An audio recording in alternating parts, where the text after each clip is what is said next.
أعوذ بالله من الشيطان الرجيم بسم الله الرحمن الرحيم إن الله لا يغفر أن يشرك به ويغفر ما دون ذلك لمن يشاء ومن يشرك بالله فقد ضل ضلالا بعيدا. سورة نساء آيات نمبر 114. إن الله يقينا الله عز وجل لا يغفر نبخشي أن يشرك به چې شرک جوړ کړی سي د الله پاک سره، ويغفر ما دون ذلك او بخشي تر دې کم ګناه، ما هغه دون ذلك چې تر دې شرک کم وي، لمن د پاره د هغه شای شاء چې الله تعالی یې وغواړي. ومن يشرك بالله او څوک چې شرک وکړي د الله تعالی سره، فقد ضل ضلالا بعيدا، نو یقینا هغه گمراه سو پلیری گمراهی سره، یعنی په ډیر ښکارا گمراهی سره. د دې آیات مختصر تفسیر فروند هم تیر شوی. شرک دا ډیر لوی ګناه ده او الله عز وجل دی شرک ته ظلم ویلي او تر ټولو لوی ظلم شرک دی. ظلم پر درې قسمه باندې دی. یو هغه ظلم دی چې انسان د الله عز وجل سره کوم څوک شرک وایي دی ته چې د الله عز وجل ما سوا مخلوق په عبادت محبت او تعظیم کړي د الله تعالی سره برابر شمیر. یعنی که یو سړی مخلوق د الله عز وجل غیر د الله سبحانه و تعالی غیر عام دی، د نبی څخه رانیولې تر ادنا امتی پورې دا ټول د الله تعالی غیر الله تعالی نه دی، او دا ټول جمادات دام ټول غیر دی. نو غیر د الله تعالی سره په محبت تعظیم او عبادت کې مساوي بلل دې ته شرک وایي. نه به څوک د غیر محبت دومره کوي لکه د الله تعالی، نه به د غیر عبادت دومره کوي لکه د الله تعالی، نه به د غیر تعظیم دومره کوي لکه د الله تعالی. نو که چا دا کار کاوه غیر د الله تعالی سره مساوي ګڼل په دغه صفاتو کې، نو دا شرک دی. او د دې شرک سزا دا ده چې هیڅ کله مغفرت نشته. دوم قسم ظلم هغه دی چې یو سړی د الله تعالی حقوق ضایع کړي، ګناه وکړي، شرک نه کوي او په نورو ګناهونو باندې مبتلا وي. نو د دې حکم دا دی چې که الله تعالی وغواړي معافي ورته وکړي، او عموما الله تعالی د خپل حقوقو څخه خپل صالح بندگانو ته ورتېږي او هغوی ته معافي کوي. او دریم قسم ظلم دا دی چې سړی د نورو مسلمانانو یا د الله تعالی د نورو بندگانو حقوق ضایع کړي. په دې صورت کې بیا بدله اخیستل لازمي دي. الله عز وجل د هغه کس بدله جنی ور اخلي، یا دا چې په دنیا کې به دی خپل د دې کوشش کوي چې دا هغه سړي حق د ضایع کړي هغه ورکړي، او یا دا چې د قیامت په ورځ الله عز وجل دغه ضایع کوونکي څخه د هغه سړي چې حق یې ضایع کړل سوی دی د هغه حق ور اخلي او بیا به دته معافي کوي. الله تعالی فرمایي ومن یشرک بالله فقد ضل ضلالا بعیدا. چونکه د دې آیات نمخ کې هغه واقعا ذکر سو چې هغه کې د دې منافقانو عادات بیان سو، نو د هغه په مناسبت دلته د شرک خبر رال. او شرک عموما انسان د شیطان د اتباع په وجه کې چې د شیطان په خبرو دوکشي او مخلوق ته داسې عقیده ولري لکه خالق ته چې سړی. نو روانو آیاتونو کې الله عز وجل د شیطان دشمنی د مؤمنانو سره بیانې او د شیطان په خبرو باندې دوکه کېدل د انسانانو دا بیانې. الله فرمایي يدعون من دونه الا اناسا، دوی نرابولی من دونه ما سوا د الله تعالی نه الا اناسا مگر شذ معبودان، و يدعون او دوی نرابولی الا شیطانا مریدا مگر سرکش شیطان. لعنه الله الله عز وجل وربانی لعنت کړی دی. وقال او دغه شیطان اویل اتخذن من عبادك نصيبا مفروضا، لاتخذن خامخا بزنسم من عبادك استاد بندگانو نصيبا مفروضا يوتا كلسي اندازا حصہ يدعون من دونه الا اناثا. دې مشرکانو په ارتباط الله تعالی فرمایي د دې الله عزوجل نما سوا چې د نورو پر طریقو باندې خلق دي، الله فرمایي دوی نه رابولي من دونه ما سوا د الله تعالی نه الا اناثا مگر شذ معبودان. د کلام روح هغه خلقو ته دي چې هغه د الله تعالی سره شرک کوي، اناثا شذ معبودان رابولي. تفسیر خازن او تفسیر مدارک لیکلي دي چې کافرانو د الله تعالی نومونه د شذ په نومونو بدل کړي، ځکه د الله تعالی نوم دا د الفاظو په اعتبار د نحوی قواعد مطابق مذکر دی. د الله تعالی یو نوم دی الله، منان او عزیز. نو دوی د الله تعالی نوم اړولی او په لات باندې، اولاد شذ نوم، او د منان نوم اړولی او په منات باندې،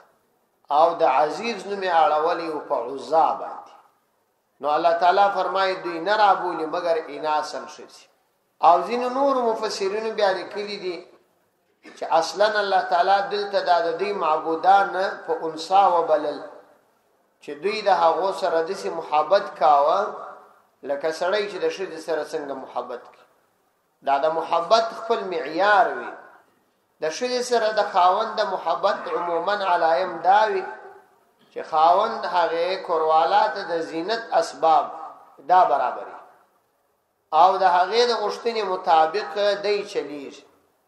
نو اناسا ځکه ورته ویل چې دوی په دې خپل معبودانو باندې زیورات او دا شان جوړول. اوس هم ځینې کسان دا وسیوي په دا کوپری ملکونو کې هندستان کې دا کفر او شرک ډیر دی. دا د الله تعالی کلام تر قیامت پورې د تمام انسانیت لپاره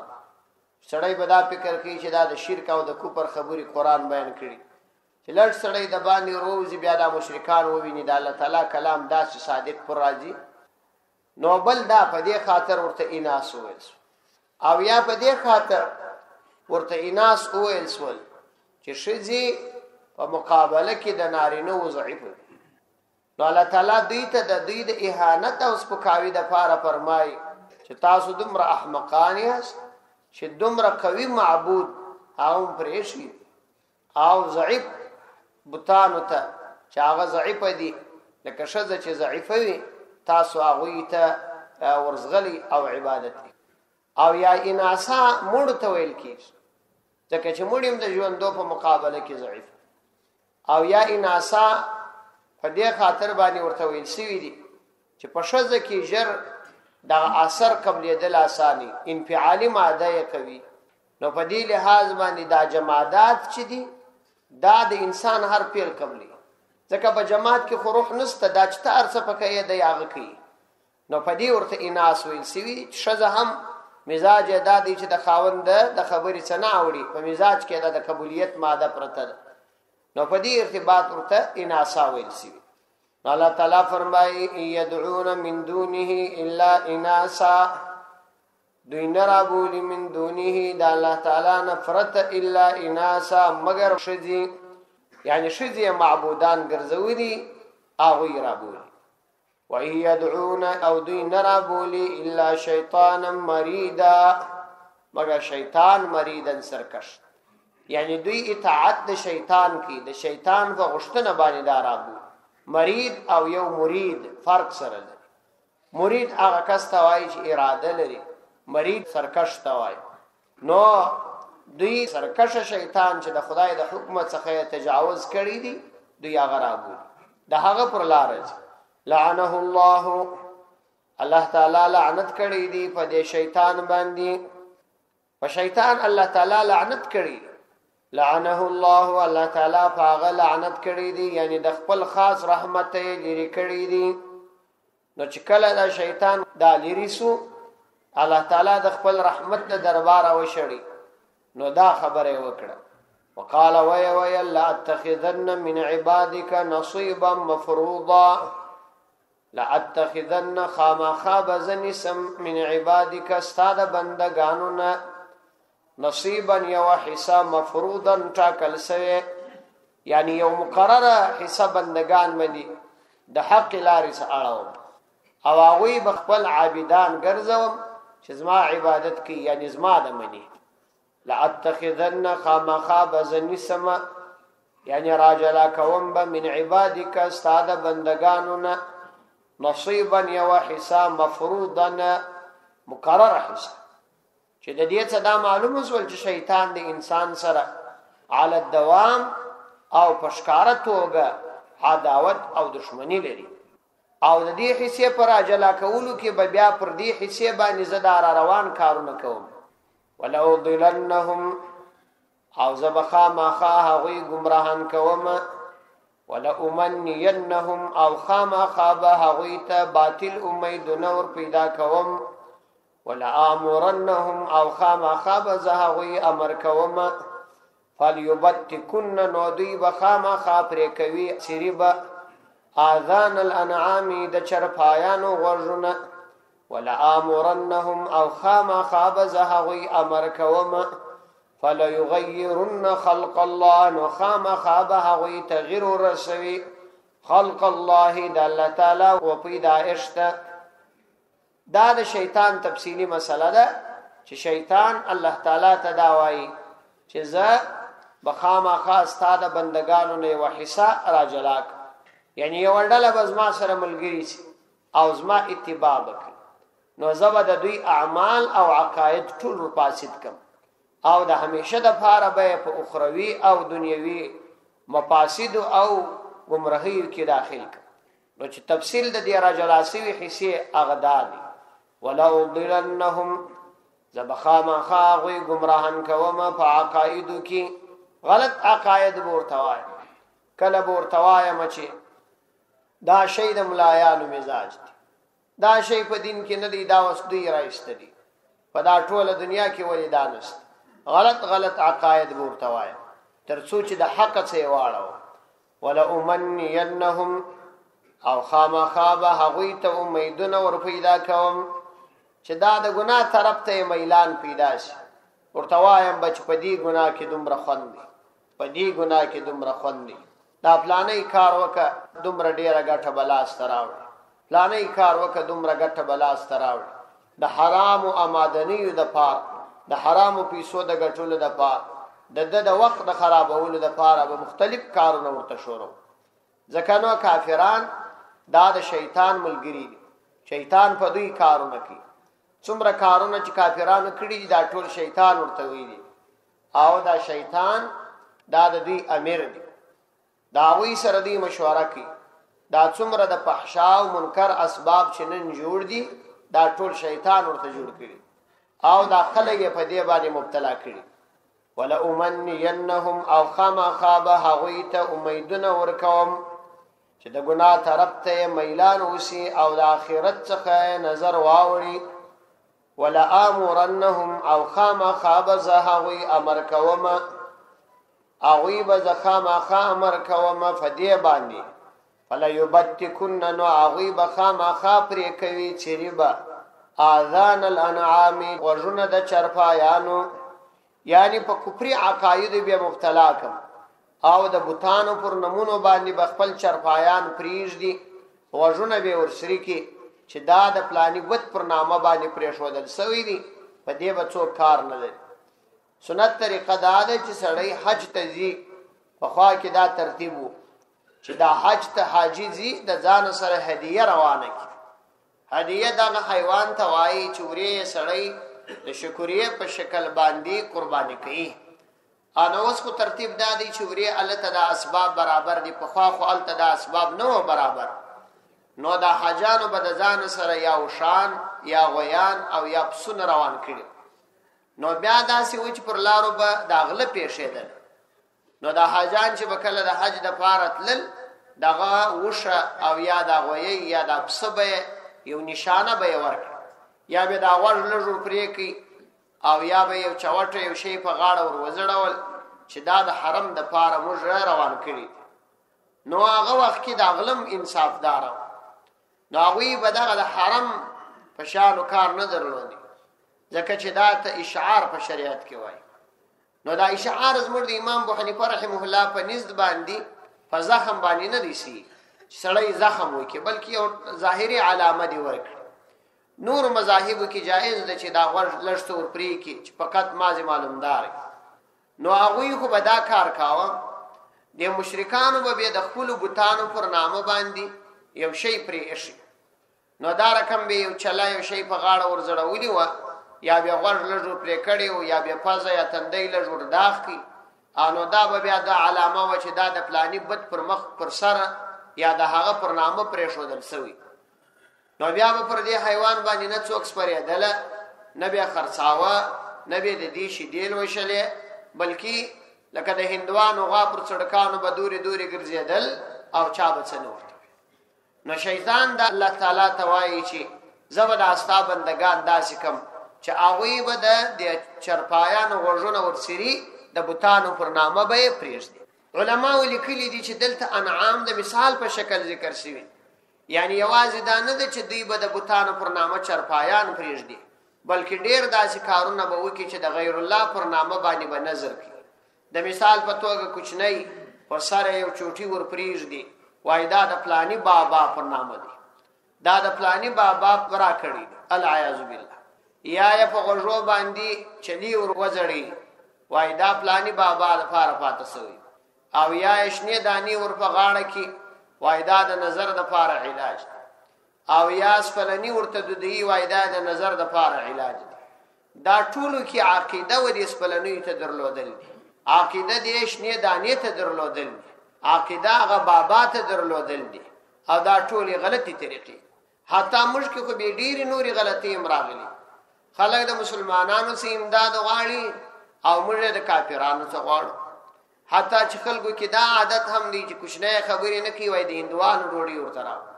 د هندوانو ډوډۍ هغه مشرک دی، خپل رب نه مني، د خپل رب یې انکار کړی دی، د غوا بولې چښي، مردار خوري، او ته د هغه ډوډۍ راوړې خپل کوچني ته ورکوې او خپل د اولاد فطرت او استعداد پر خرابوې. دا بیا خبرې کوي. دا څومره احمقانه فکر دی چې د انسان سره پیدا وي چې خپل په اولاد باندې، د مسلمان په اولاد باندې چې مور او پلار مؤمنان وي، عقیده د ایمان لري، په خدای عقیده لري، هغه مشرک دی، د خدای د ربوبیت څخه د توحید منکر دی، په مردار او ذبیحو باندې اخته دی، مردار خوري، د هغه په ډوډۍ ستا د اولاد ژبه خلاصي، او یا په هغه باندې تعویذونه کوي. نو خدا هغه ډله ده چې شیطان وایي چې زه به راجلا کم او په دې به امر کوم. نو دا ټولې حرامې طریقې دي.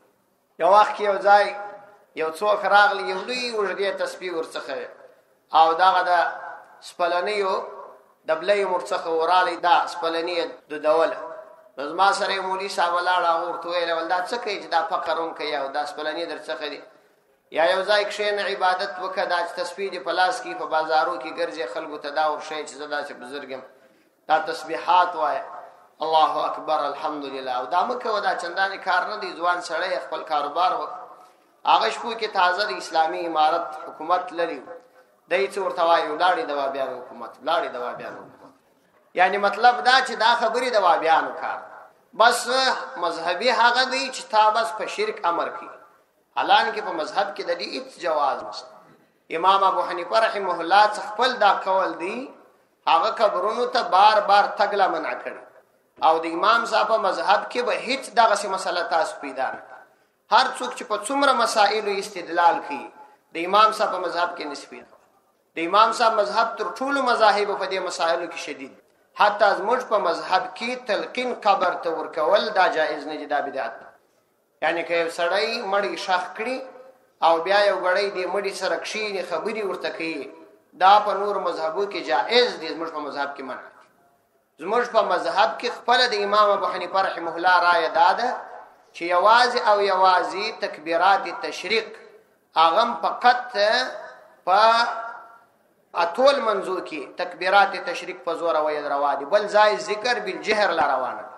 زموږ د مذهب ټول متون راواخي د امام صاحب رایه ده په لوی اختر کې چې دا موږ تکبیرات تشریق تر 23 منځونو پورې وایو، دا د صاحبینو رایه ده، د امام صاحب رایه اتل منځونه دي. او د امام صاحب رائے دا ده چې ذکر بالجهر قطعا روانه دي. د امام ابو حنیفه رحمه الله دا مذهب دا د 12 په ارتباط چې څومره مسائل خلق بیانې،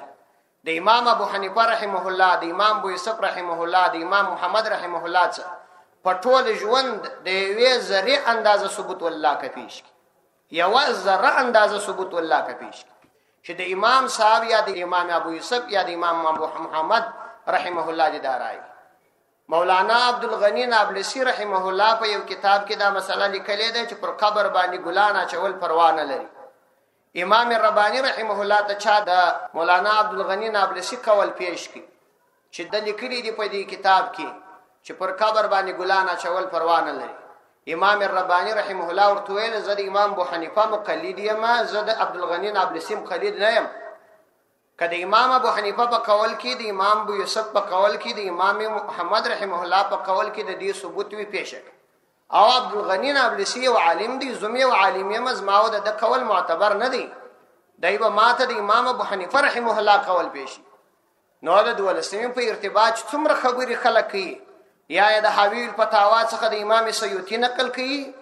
او یا د نور کتابو څخه نقل کوي، د احناف د کتابو څخه نقل کوي. د دې نقل کې د رد المحتار څخه،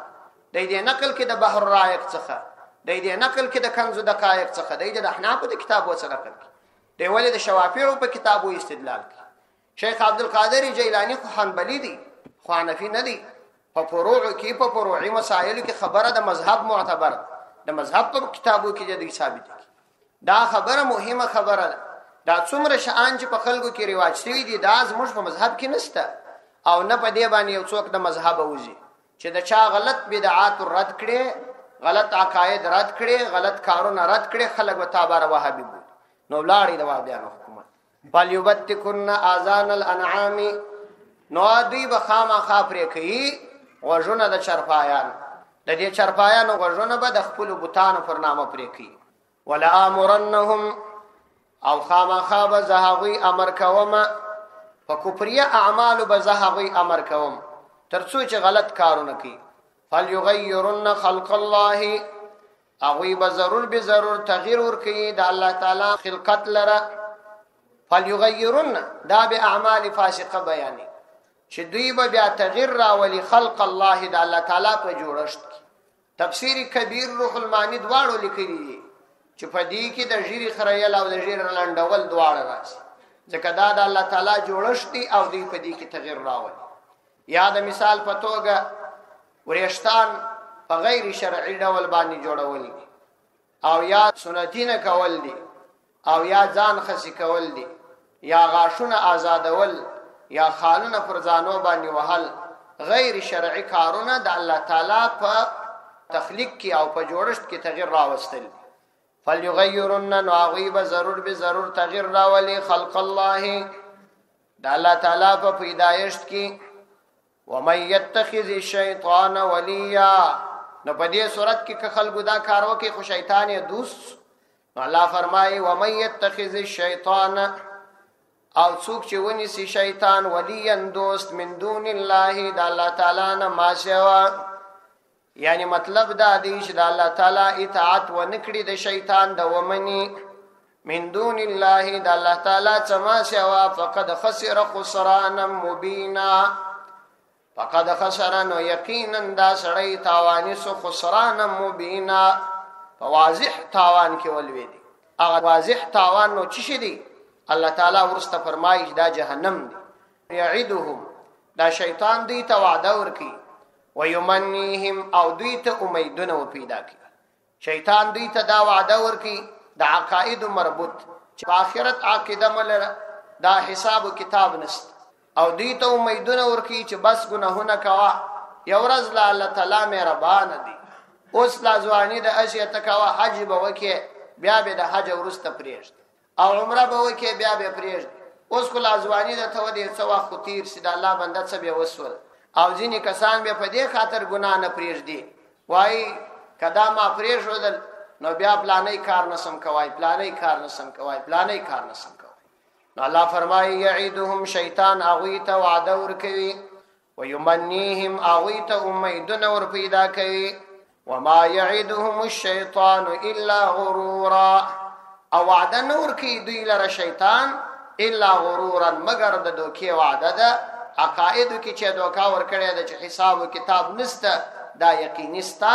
او دای مو سره مخامخ کی او دا چې دی وای اوس لځوانی د پځوانی کې به مرګ ور تراسي هغه وعده بل منزت لري په دغه حالت کې به خدای ته ورغلی وما يعدهم الشيطان وعد نور کوي دوی لره شیطان